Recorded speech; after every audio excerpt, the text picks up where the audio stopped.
Sou a doutora Raquel Pio, sou médica oncologista da Oncoclínicas.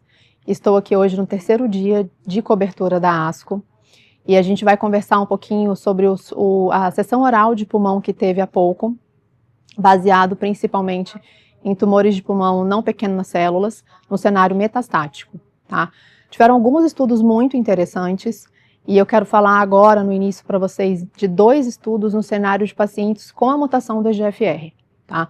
Então, eu vou falar basicamente de 2 trials, o SASH Trial, que foi de segunda linha, e o OptiTrop Lung Tree, que foi um estudo de terceira linha. Tá? Então, começando pelo SASH Trial. O SASH foi um estudo fase 3, apresentado agora pelo Dr. Shan Lan, e ele, na verdade, fez a comparação de savolitinib com osimertinib versus quimioterapia em pacientes EGFR mutados e com a mutação, com a amplificação do MET após a progressão em um paciente que já usou um TKI de primeira linha, né? Então, qual que é o racional desse estudo?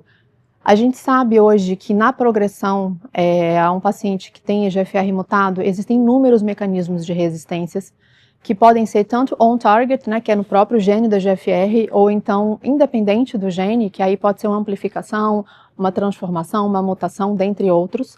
E a amplificação do MET, ela é aí conhecida por cerca de 30% desses pacientes, e denota um prognóstico ruim. Então, quando a gente tem a progressão hoje de um paciente EGFR mutado após primeira linha com TKI, a gente ainda tem poucas opções, mas ainda bem com cenários mudando aí nos últimos anos, cada vez mais tendo novos estudos.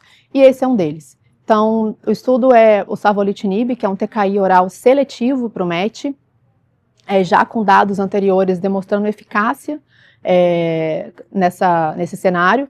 E o desenho do estudo foi a comparação, então, de savolitinib associado a osimertinib versus a quimioterapia com platina em segunda linha, em pacientes que progrediram após na primeira linha com TKI.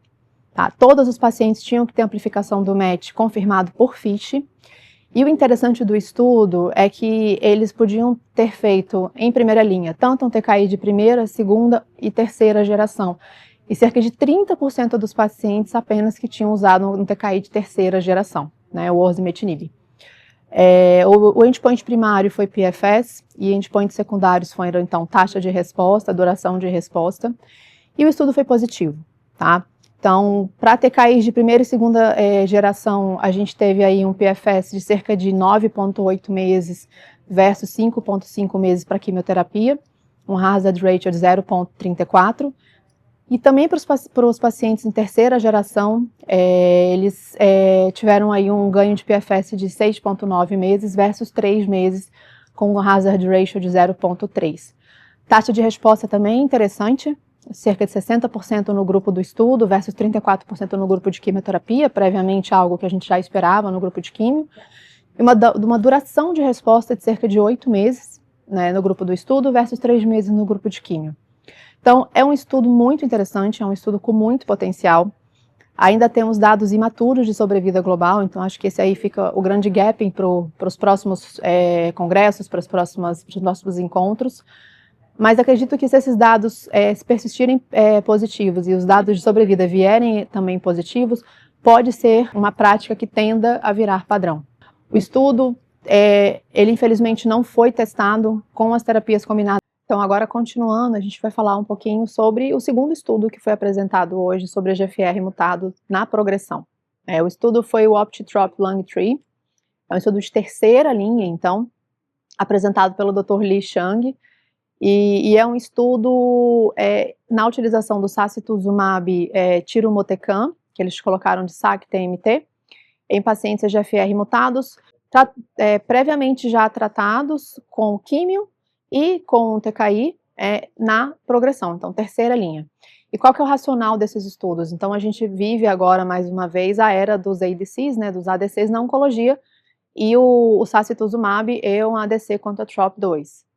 Então é um estudo de terceira linha, pós-progressão com químio e pós-progressão com TKI, em pacientes EGFR mutados, e o desenho do estudo foi uma comparação do sacituzumab com o docetaxel, tá? O endpoint primário era a taxa de resposta, o endpoint secundário era PFS, sobrevida global, segurança e e duração de resposta.